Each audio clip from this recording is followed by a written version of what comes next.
Y precisamente continuamos hablando de las inundaciones en Pakistán. Allí los muertos ya han ascendido a más de 1.300 y además hay 33 millones de personas afectadas, según el más reciente reporte de la Agencia Nacional de Gestión de Desastres del país. Todo esto debido a las fuertes lluvias monzónicas que no cesan desde junio y también al derretimiento de los glaciares, mientras que la ONU culpa a la crisis climática de estos extremos. La situación es tan grave que el gobierno pakistaní afirmó que un tercio del país está bajo el agua y, por ejemplo, en la provincia sureña de Sindh, que ha sido la más afectada, existe el riesgo de que se desborde el lago Manchar, que es el más grande de agua dulce en Pakistán.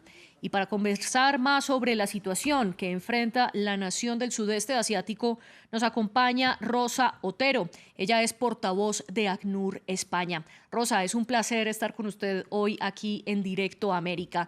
Empecemos con un dato, y es que el primer ministro de Pakistán, Shehbaz Sharif, afirmó que hay partes de su país que parecen como un mar, y esto lo dijo de manera textual.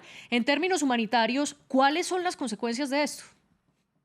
Pues tenemos a centenares de miles de personas que han tenido que huir de sus hogares, que los han perdido. O sea, hemos visto casas que han desaparecido, más de 1.300 personas que ya se han contabilizado que han perdido la vida, terrenos de cultivo que también han resultado totalmente dañados porque están sumergidos por las aguas, cabezas de ganado que también han perecido. Es decir, tenemos ahora mismo una tragedia en el corto plazo porque las personas lo han perdido todo. Hay muchas personas heridas, tenemos que llegar a muchas zonas del país que todavía están bastante aisladas, puesto que también las infraestructuras han resultado dañadas por esas lluvias y esas inundaciones. Pero también, si pensamos en el medio y largo plazo, también hay que pensar en esa reconstrucción, y Pakistán ya está pidiendo ayuda. Para ello, desde ACNUR, desde la Organización de Naciones Unidas, todas las agencias de Naciones Unidas, hemos lanzado un llamamiento por valor de 160 millones de dólares para apoyar los esfuerzos del gobierno de Pakistán, que está liderando para ofrecer esa asistencia. Pero es necesario ponernos manos a la obra y seguir aumentando la ayuda. De hecho, por parte de ACNUR ya hemos establecido tanto puentes aéreos para poder llevar ayuda desde los almacenes regionales de Dubái a Karachi, a Pakistán, para distribuirlo en las provincias más afectadas. También hemos movilizado convoyes por tierra desde Uzbekistán y hemos utilizado ya todos los materiales con los que contábamos en el país y que teníamos preparados para las operaciones de refugiados afganos y de población eh, pakistaní que normalmente desarrollamos. Pero claro, esta situación, estas inundaciones son las peores en muchísimos años. De hecho, yo diría que solo son comparables pues, a las de 2010, que en Sí. aquel año perdieron la vida 2.000 personas. Perdón. Y justo más adelante le voy a preguntar sobre eso, pero antes quiero profundizar un dato que usted da, y es la ONU hizo un llamado a recolectar 160 millones para apoyar la reconstrucción, y este llamado lo hizo la ONU desde hace un par de semanas. ¿Cómo va esta colecta y si sabe más o menos cuánto dinero hay actualmente? De momento, la verdad que los donantes han respondido de manera muy positiva, pero todavía falta una gran parte de ese llamamiento por cubrir para poder seguir llevando asistencia. Nosotros seguimos trabajando, pero hace falta mucha más solidaridad para poder alcanzar las necesidades de una tragedia de esta magnitud.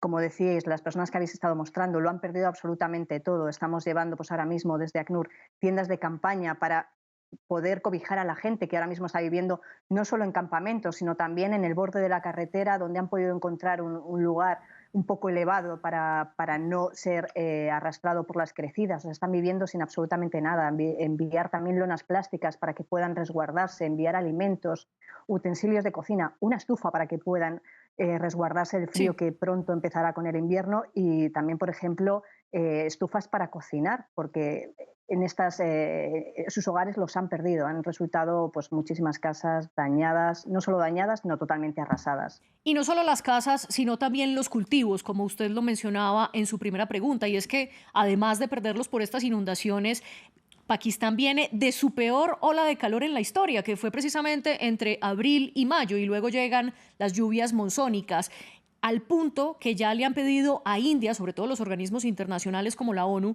que levante las sanciones y las restricciones de exportar alimentos a Pakistán. ¿Cuál es la situación alimentaria en este momento en Pakistán? Pues en este momento estamos viendo que los riesgos son muy, muy graves porque se han perdido los medios de vida, porque la gente no puede acceder a sus cultivos porque han sido totalmente arrasados por las inundaciones.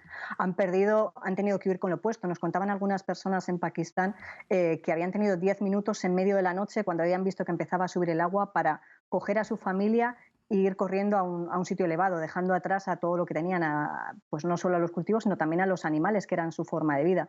Con lo cual hace falta pensar eso también en el medio plazo, no solo llevar ahora la comida de emergencia, sino pensar en cómo va a ser esa reconstrucción y poderles proporcionar medios de vida para que puedan seguir adelante y no veamos situaciones pues, como lo que estamos anunciando también en Somalia, San Bruna o en todo el cuerno de África. Hace falta trabajar desde ya pensando en la emergencia y en los momentos posteriores de reconstrucción.